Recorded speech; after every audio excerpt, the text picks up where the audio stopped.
Tent. So bago ka makarating dyan para mag-zipline, kailangan mo munang anuhin yung mga obstacle na yan.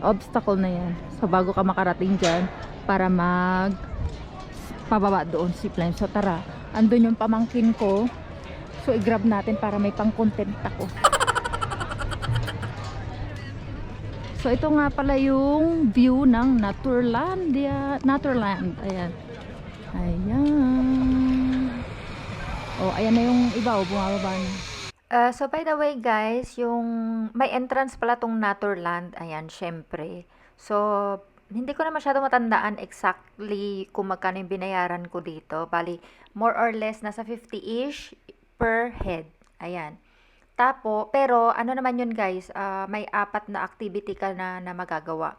So, nandun na yung, pasok na dyan yung Tobotrunk, zipline, tapos meron pang archery. So may 4 kang activities na pwedeng gawin. Tapos meron pa kasing may dalawa kasing ano yan entrance, yung basic at saka yung plus. So siguro yung plus mas marami kang activities na magagawa. Ayan. Pero yung pinili lang namin ito kasi hindi naman kami nagtatagal dito sa Naturland. So yun nga, yun yung binayaran ko mga 50-ish per head. So, ang ginawa lang namin is itong zipline, pero hindi ako nag-ano niyan guys kasi mukha lang siyang madali, pero pag nandun ka na sa taas, medyo ano na siya, nakakatakot.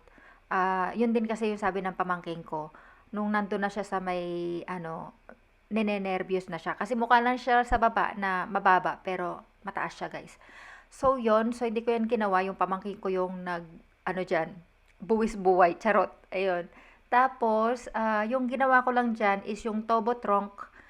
Pero yung Tobotrunk kasi, hindi ka pwedeng magdala ng phone. Kung makapagdala ka man ng phone, hindi ka makapag-grab kasi kailangan mong humawak. Ayan.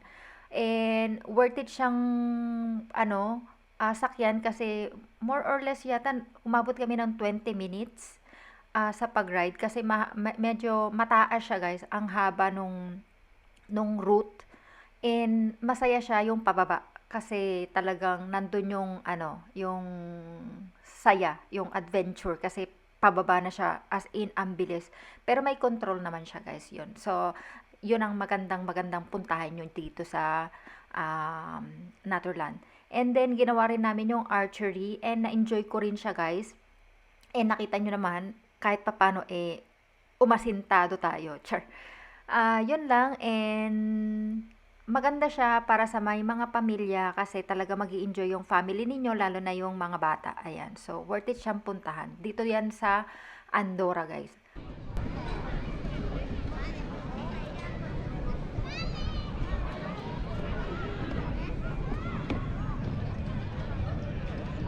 Ano siya?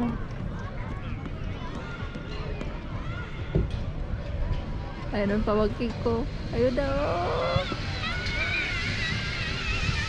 Ayan na siya!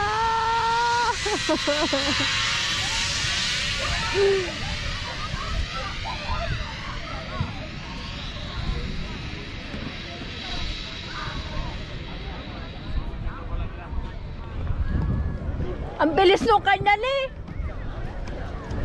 Ang bilis niya!